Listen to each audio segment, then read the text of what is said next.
I guess I'll wing it like we do every week. Is that what you usually do? I think so. Hello, welcome to Hat Trick. I am Jordan Dyler Coltman. I am joined by Elliott Tanti, and we are joined this week by Braydon Dyler Coltman, who is back from his journey south of the 49th parallel, venturing through COVID country. Well, we'll get to that. I don't know. I think he's coming back to COVID country, if we're going to be honest here. It was a toss-up, yeah. Alberta is a bit of a hellscape. But it is also the Canadian Thanksgiving long weekend, so we want to give thanks and spend a little bit of time together enjoying some sports. That's what we're doing. We hope you're all with your families. Happy Thanksgiving Monday. Hope you're enjoying your day off. Getting ready for the NHL season. Braydon, you were in Louisville, Kentucky. How was that? Did you bump into Mitch McConnell? No Mitch McConnell. I did bump into Colonel Sanders many a times. Or statues of, and also people who definitely I would have thought were still Colonel Sanders, and a lot of Muhammad Ali memorabilia. We tried to go to his gravesite, which also happens to be another gravesite of Colonel Sanders, which was just a very strange, like, you've got this iconic person who fought for equality, and then you've got this like plantation owner who's responsible for a lot of the I guess way of life down in Kentucky. It was very strange place. Yes, riddled with COVID, also riddled with murders left, right, and center. Like the first night we got there was stories of a bus driver who was just driving down the road and he got shot. It was just like it's a very strange place. Very glad to be back. And yeah, it's pretty much all it. Right. Very philosophical look at Kentucky. It's Kentucky, man. It was like Kentucky is like the ass crack of America. It's full of ironies. Kentucky. All right, here we go. The best part is when you arrive into Kentucky, there's you're waiting for your baggage and they play the Kentucky Derby like every time bags come out. Yes. Can't imagine the rental car workers working there. They just must be so annoyed. So sick every time it plays. I love that. All right, topic one. Here we go. Let's get to it. Here's our show for the Thanksgiving long weekend. Here's topic one. Okay, preseason is over. The wait is over. We are going to have a regular 82-game NHL season this year, and it all gets started Tuesday night. The Oilers' first game is Wednesday night against the Canucks, who they've just gone back-to-back with in the end of the preseason. We're going to spend a few topics today giving you a little NHL preview. So let's start right there. How do we feel? NHL's back. We're going to get a full season. Maybe we're going to go to see some games. We'll see how that goes. I know I have tickets lined up for the Oilers and Canucks here in Vancouver. And make sure you have all your other documents. Yeah, I was going to say, hopefully everything else is lined up and ready to go for it. I bought some insurance on those tickets. But I'm excited. I think it's good to get going. Elliott, how do you feel? The NHL is ready to get going, and we're going to see some hockey again. How do you feel? No, of course, I'm stoked. I'm excited. I can't wait. At the start of every season always feels like Christmas in some ways. And this year is certainly no different. I mean, I think one of the things that's kind of crazy, it's been lost in this whole conversation around COVID and people being at games and this being a full 82 game season and excitement, la-di-da-di-da, we're getting back together. There's a new team in the league this year. And I feel like that's sort of been too small of news. I remember when Vegas entered into the league, it was like a big deal. But it just feels, it's probably a sign of the times, a sign of where we're at as a society, that this isn't the deal that it has been in the past. But that's really exciting. There's a 32nd team. There's going to be a number of firsts that happen in the first game and in the first week. You know, presumably their first win, their first official goal. We're going to know who that person was. Their first power play goal, you know, all those things that are sort of like stat nerdy kind of things that people really like to follow. That's about to happen this week. And the Kraken seem pretty cool. Their jerseys look great on TV. People are excited about it. I just mean, I'm trying to hype up the fact the Kraken are coming in because it's like, it feels like it's too small of a story this year. I don't know. That's my first thought. Braydon?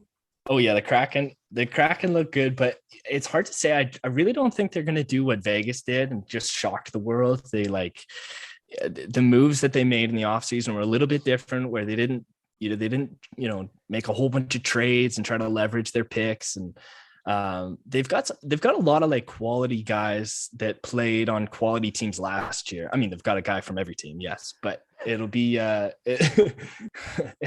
it'll be kind of cool to see how that team shapes up. They've got some strength, I think, but the trick there is that they're in a really difficult division, and now that the divisions are back to whatever they used to be, I think it'll be especially exciting to see how dominant some of those teams can really be, playing some of the teams that we haven't seen them play. It'll be really, really fun to watch a team play our home team that's not the same team over and over and over again.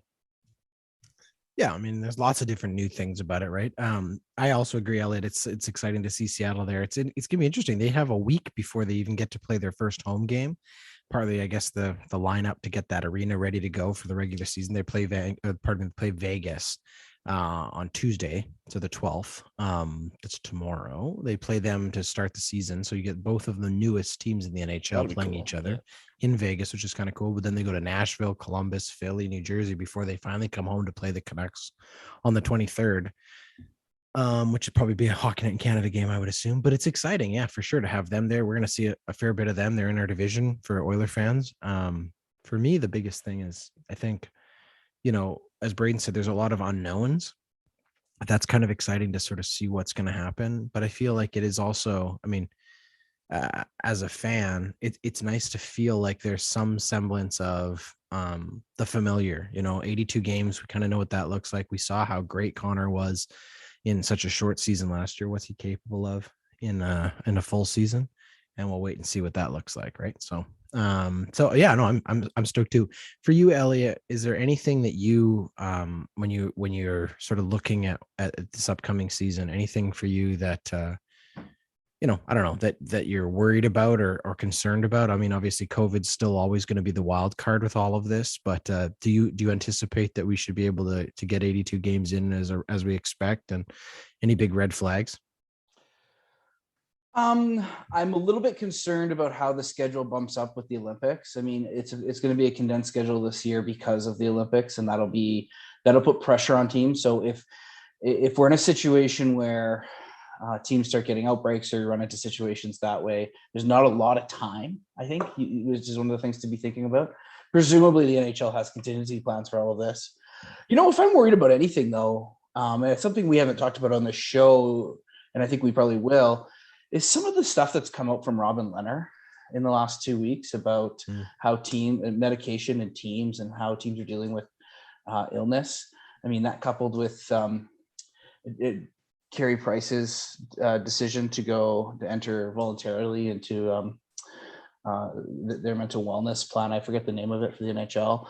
I mean, I think this has been a challenging 2 years for everyone, and our athletes are no different. And I wonder if some of the cracks in the foundation are starting to show here, and if there's not a larger issue with substance use in the NHL than maybe we've been willing to admit, or the league's been willing to admit, or players have been willing to talk about. And I wonder where that goes this year. Is it buried, or are we having a real conversation around it? That's one of my things I'm thinking about for sure. Braydon? Yeah, I mean, I'm just trying to wrap my head a little bit more around that. I'm really, I'm proud of a guy like Carey Price who got to a place where he felt like he could take it, not advantage, that's not the right word, but utilize the resources around him that the NHL and the NHLPA have provided to be able to do that.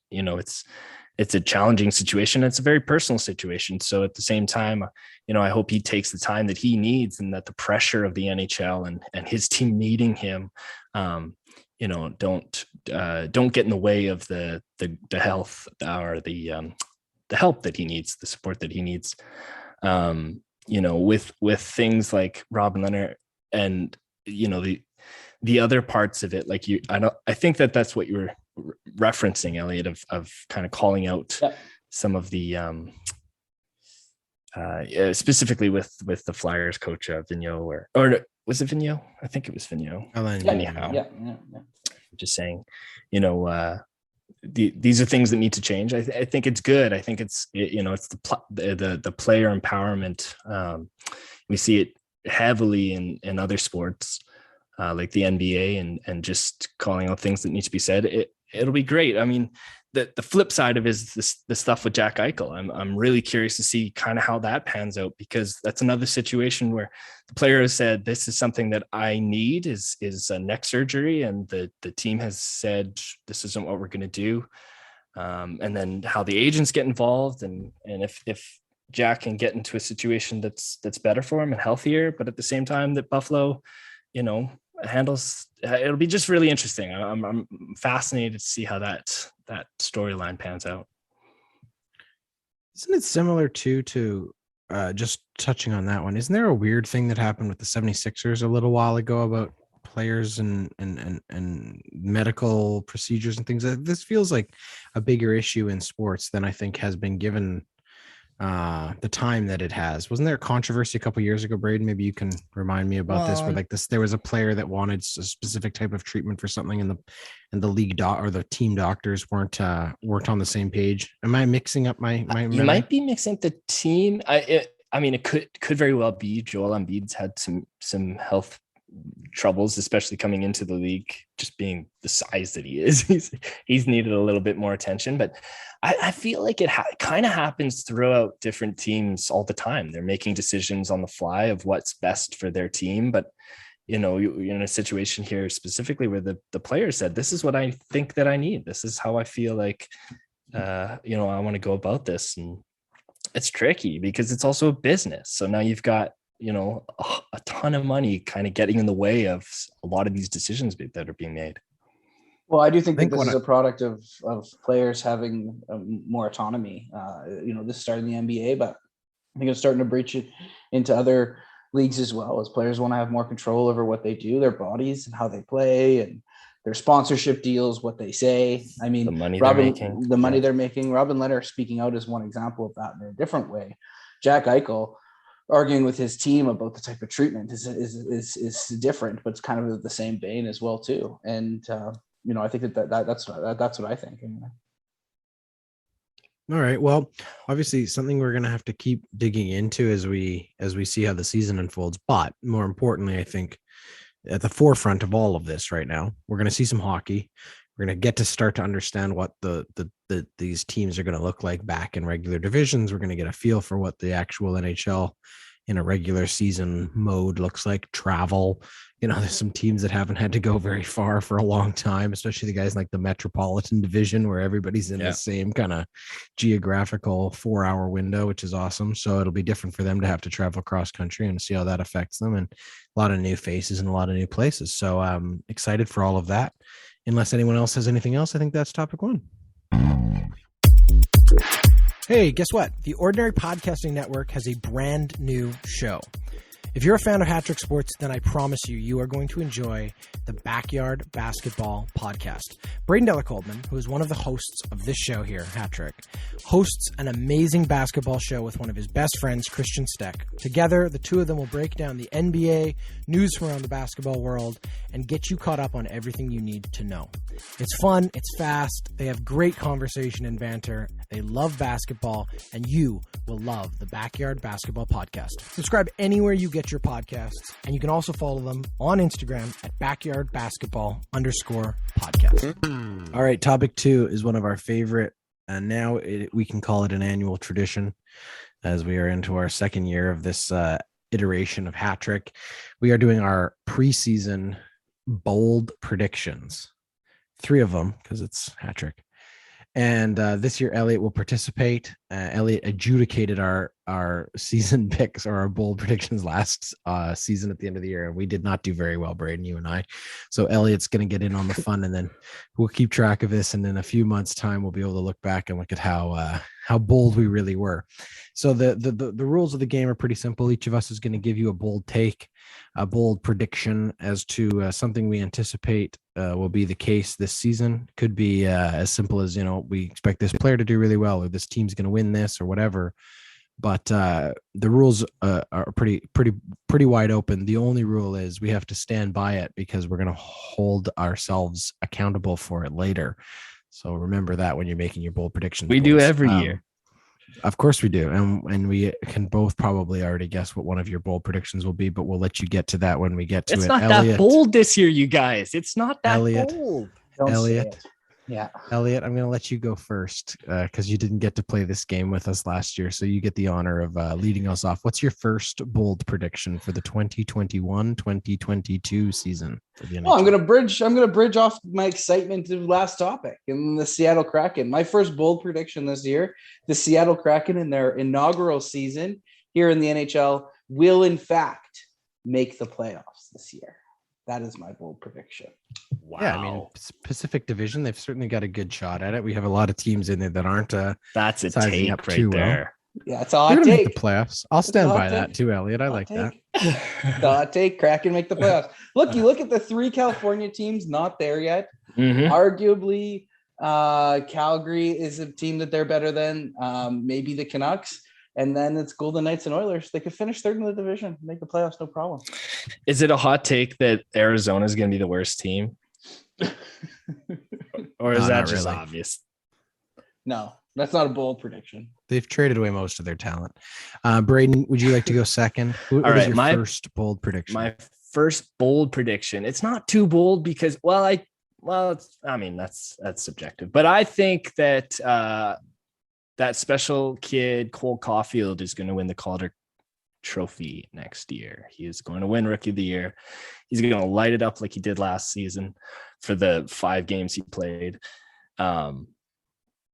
He's got some competition too. I think that kid Nedeljkovic he's going to prove that Carolina made the biggest mistake of their lives in trading him.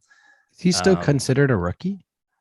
Or did last year not burn his contract? I don't think he played enough games for it to count. Yeah, it's not about contract because he could burn his contract and still be a rookie this year. It has to do with the number of games he's played as a pro. And then Zegras is going to be pretty good, but he's going to have so much opportunity with Anaheim. But I do think Cole Caulfield is going to win the Calder Trophy this year.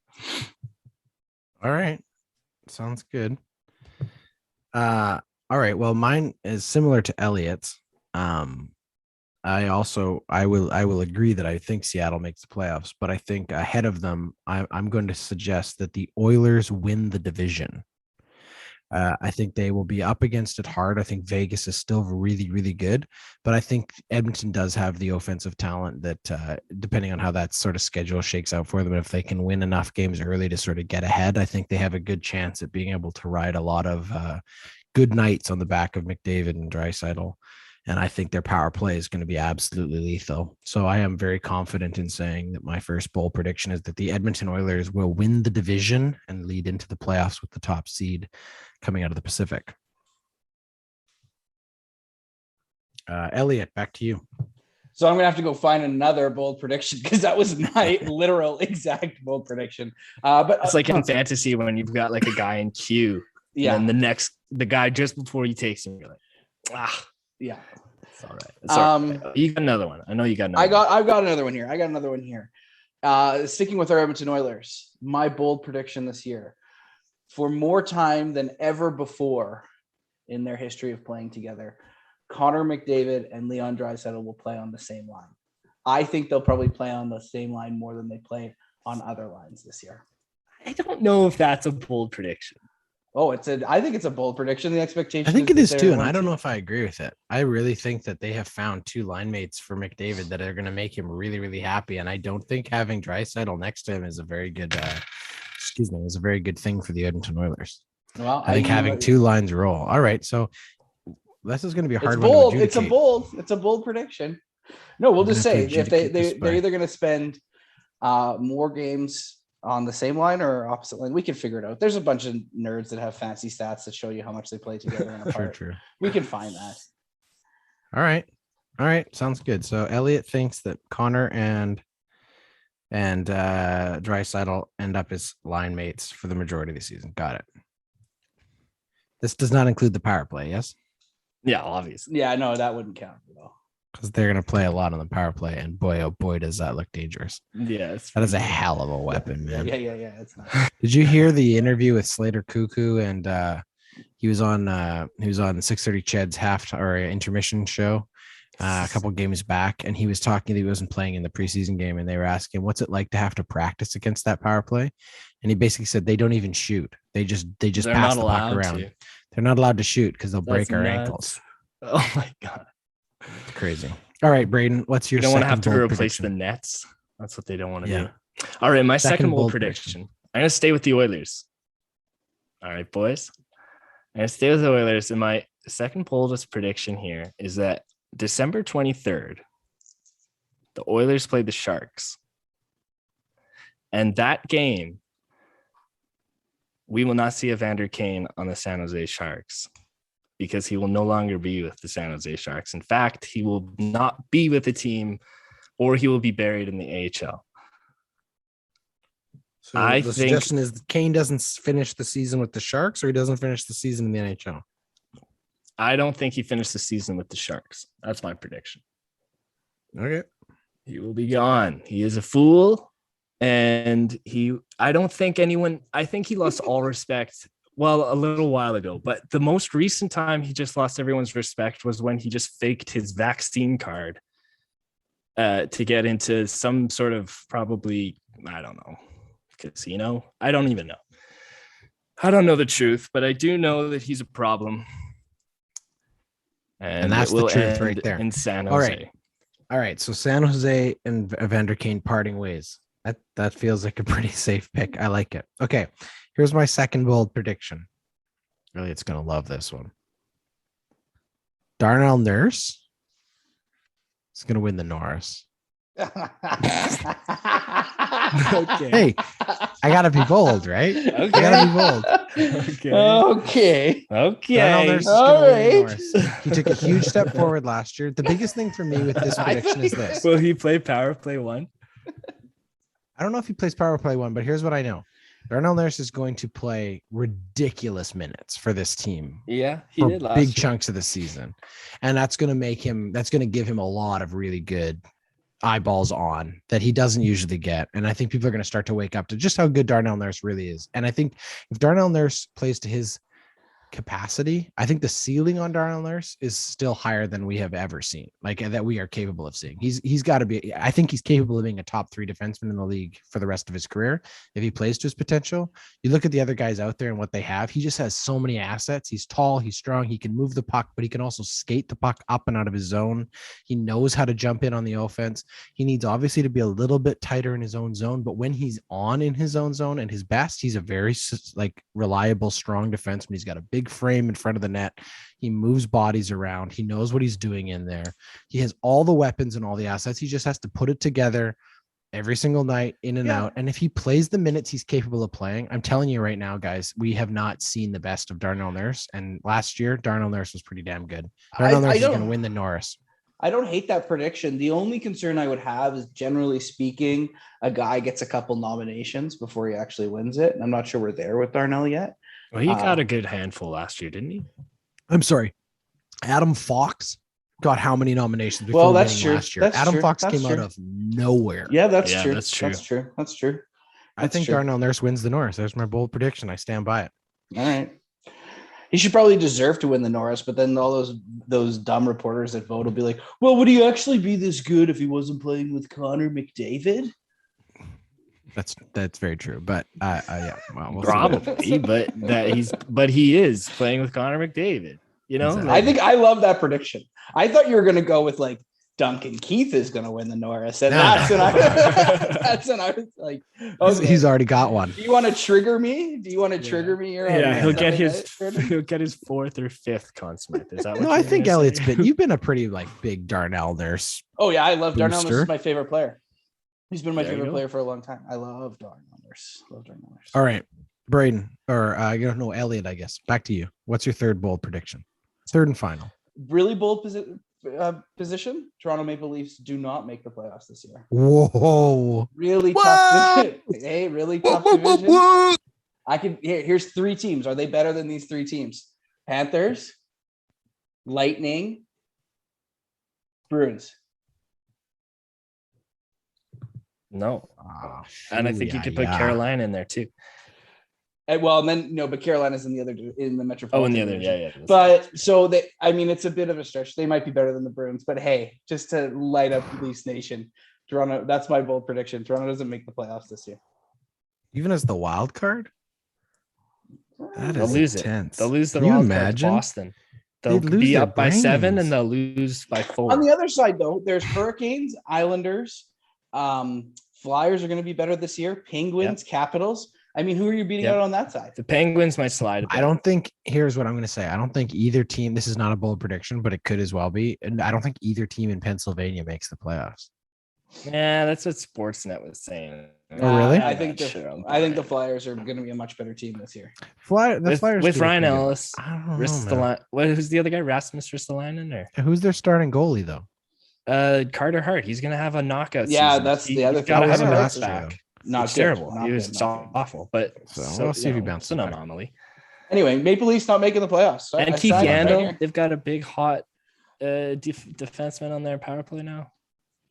All right, let's move to. I'm going to do my third one, Braydon, because we all know what your third one is, and I'll let you go last. Okay. Well, My third one. Mine's might about the help. Flames, but Oh, really? no. I didn't think so. No, it's never about the Flames. I know.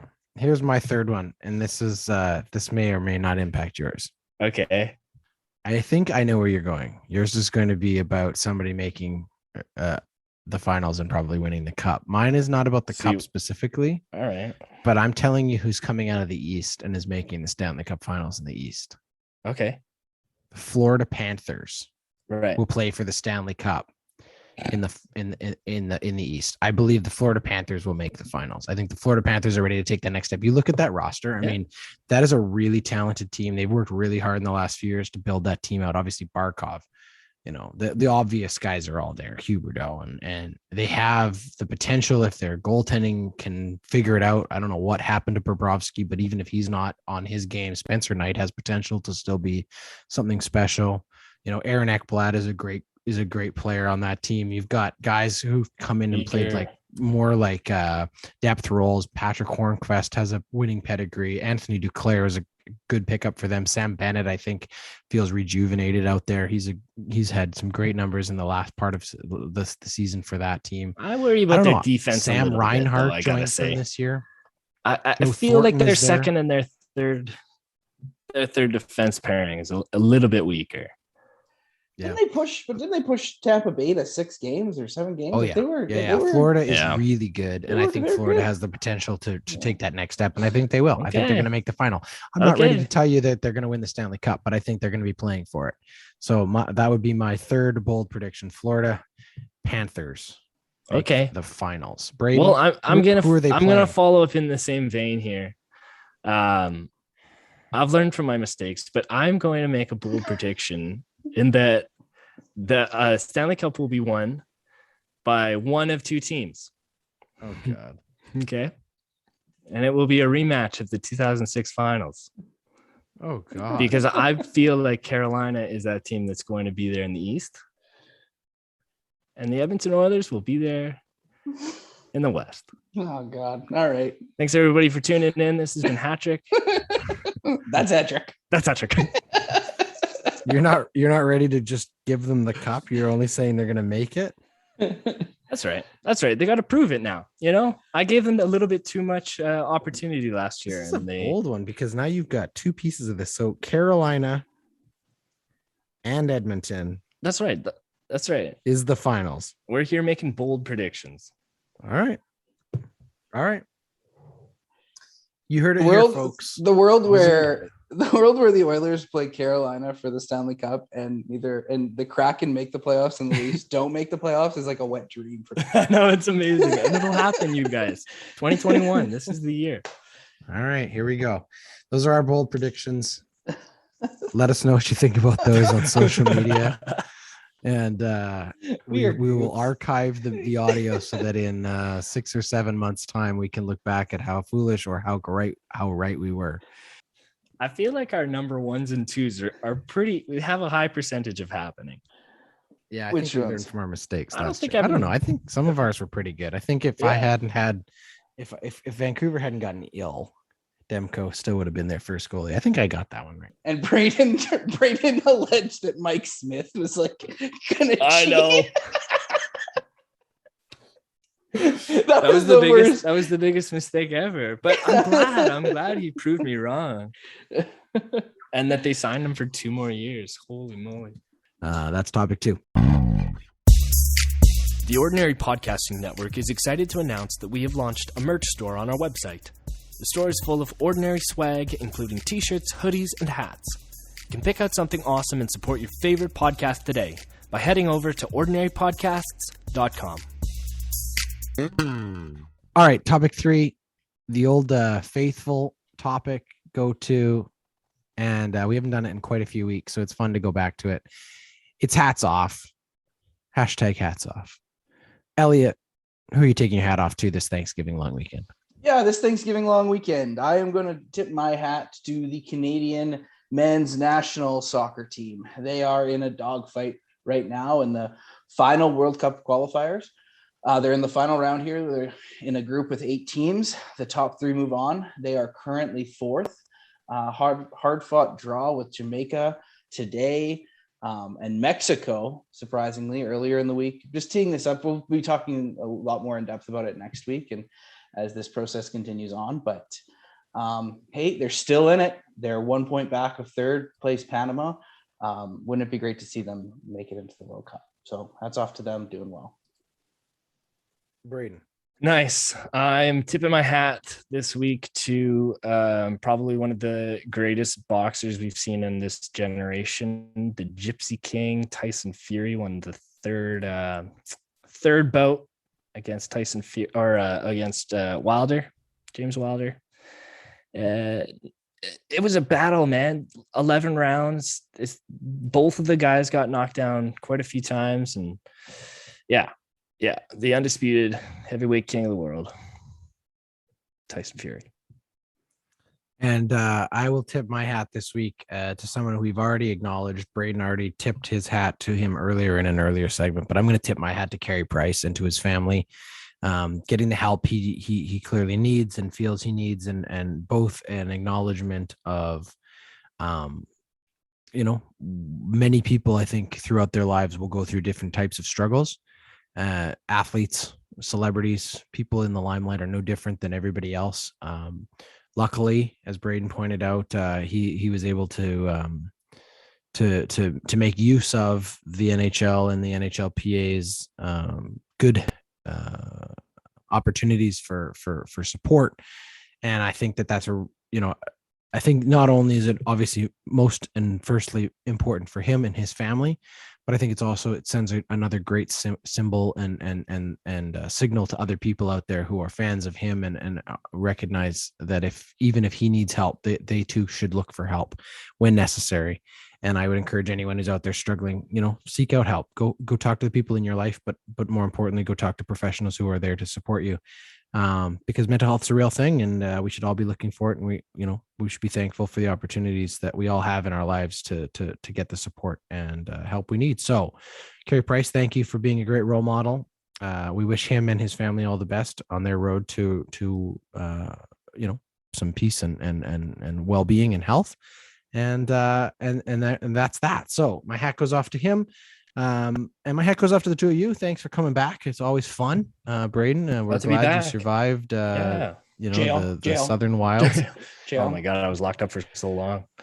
Actually, you guys, I did think I got COVID while I was down there. It was quite a scare. And fortunately, I didn't have it. I was able to get back. But the idea of being stuck in a place that has no health care is beyond me. Yeah, it's pretty wild.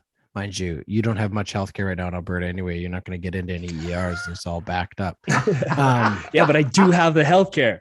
What a great welcome back. We are all excited. NHL hockey. Let's go Oilers. They get going on Wednesday, and we will be back next week with more for you. Thanks so much for listening. That's Hattrick. Hattrick is a member of the Ordinary Podcasting Network. Produced every week by Jordan Dowler-Coltman and Braydon Dowler-Coltman. You can follow us on Instagram, Twitter, and Facebook. Thanks for listening.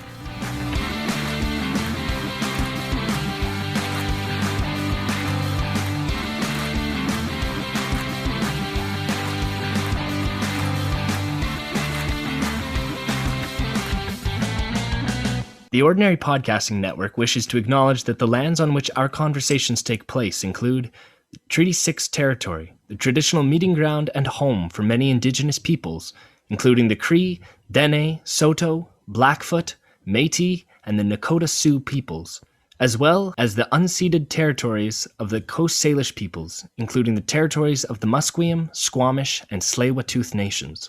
We acknowledge the many First Nations, Métis, and Inuit whose footsteps have marked these lands for generations. And we extend our appreciation for the opportunity to live, create, and share stories on these territories. The Ordinary Podcasting Network intends to engage in conversations and dialogue which acknowledge that reconciliation is not a destination, but a journey, and that we remain committed to practicing our craft in a decolonized space.